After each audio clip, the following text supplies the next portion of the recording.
नमस्कार मित्रों, कुछ एक शब्द या कुछ एक वस्तुएं एकाएक हमारे सामने हमारे परिवेश में इतनी ज़्यादा चर्चित हो जाती हैं कि उनके बारे में मूल जानकारी वो कई बार थोड़ी सी हाशिए पे सरकी होती है, उसको उठा लेना चाहिए। मैं आपसे जानकारी जो बांट रहा हूँ आपके माध्यम से अपने सारे परिवेश के साथ, वो है सेंगोल के बारे में जानकारी। सेंगोल एक राजदंड है और सेंगोल जो है एक छड़ी है। आपने देखा है उसका स्वरूप। ये पिछले वर्ष गत वर्ष हमारी संसद की जो नई इमारत है, नया जो भवन है, उसमें इसको स्थापित किया गया था। प्रधानमंत्री श्री मोदी ने अपने हाथों से इसे विधि पूर्वक पूरी पूजा अर्चना के बाद स्थापित किया था। अब चलिए ये देखते हैं सेंगोल है क्या, जो आजकल इन दिनों में विवाद का विषय बना हुआ है और बहुत सारे प्रतिपक्षी नेता वो इस बात की मांग कर रहे हैं कि ये तो राजदंड, ये राजतंत्र का प्रतीक है।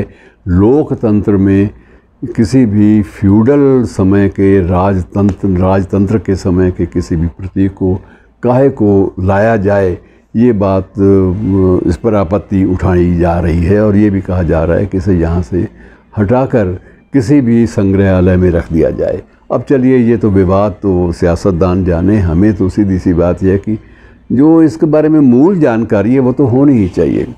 मित्रों, आपने देखा होगा कई बार ये सेना में भी परंपरा आज भी चलती है कि जब भी एक सेनाध्यक्ष सेवानिवृत्त होता है तो जाति बार एक बैटन और वो अपने उत्तराधिकारी को, अपने जो बाद में जो अध्यक्ष बन रहा है सेना का, उसको सौंपता है बड़े आदर के साथ। ये प्रतीक होता है कि ये नेतृत्व आपको आज के बाद सौंपा।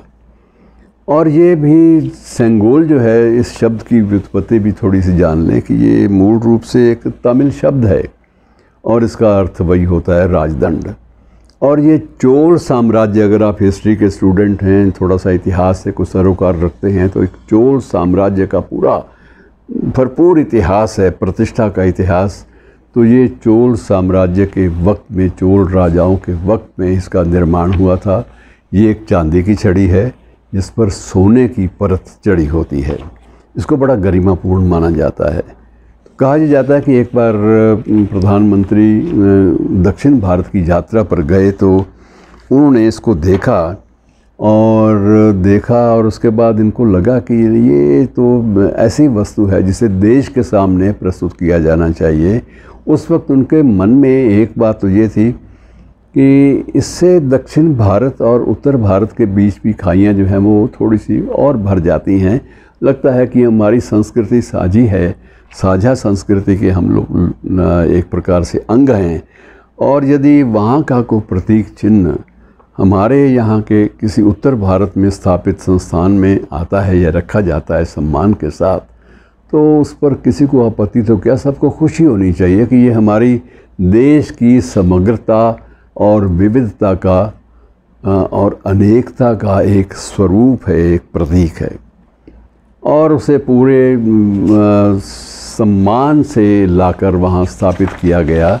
और पुराने वक्तों में जब मित्रों ये चोल साम्राज्य के वक्त में जब ये राजदंड बना था, इसका निर्माण हुआ था, तब भी परंपरा यही थी कि जाने वाला राजा जो है, ना आने वाला जो राजा है, अपने सत्ता का सिंहासन ग्रहण करते वक्त पुजारियों के हाथों से ये दंड स्वीकार करता है। ये राजदंड जिसे कहते हैं, तो ये एक प्रकार से राजतंत्र का जो प्रतीक चिन्ह है सेंगोल के रूप में वो उसको सौंपा जाता है।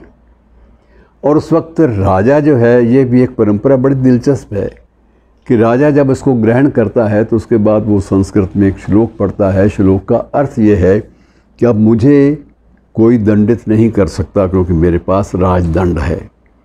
और इस श्लोक के पढ़ने के बाद परंपरा के अनुसार मैं बता रहा हूँ कि पुजारी लोग एक पतली सी छड़ी लेकर राजा के ऊपर भी, सर के ऊपर भी, झुके हुए सर के ऊपर भी सारे प्रतीक चिन्ह हैं, थोड़ी सी लगाते थे कि नहीं, सेंगोल इस बात का भी संदेश देता है कि यदि दोषी है तो राजा को भी दंडित किया जा सकता है। तो ये एक परंपरागत रूप से कितनी खूबसूरत बातें हैं जिनसे हम लोग भागते हैं। और सबसे बड़ी दुखद बात यह है कि पिछले वर्ष जब इसको स्थापित किया गया आज जो लोग इसे विवादों में घसीटना चाहते हैं वो सब लोग मौजूद थे, या उनके प्रतिनिधि मौजूद थे, या उनकी दलों के सदस्यों के प्रतिनिधि वो भी मौजूद थे। किसी ने कोई आपत्ति नहीं उठाई उस वक्त, लेकिन एकाएक अब इस पर आपत्तियां उठाना वो बड़ा अजीब लगता है। कितना एक गरिमापूर्ण इतिहास लिए हुए एक प्रतीक चिन्ह जो पूरे समूचे देश को एक सूत्र में बांधने वाला है, वो अगर आता है तो उसमें क्या राजतंत्र और क्या लोकतंत्र, ये सारे के सारे जो विवाद हैं ये कोई विशेष गरिमा का विषय नहीं हो सकते। शुक्रिया।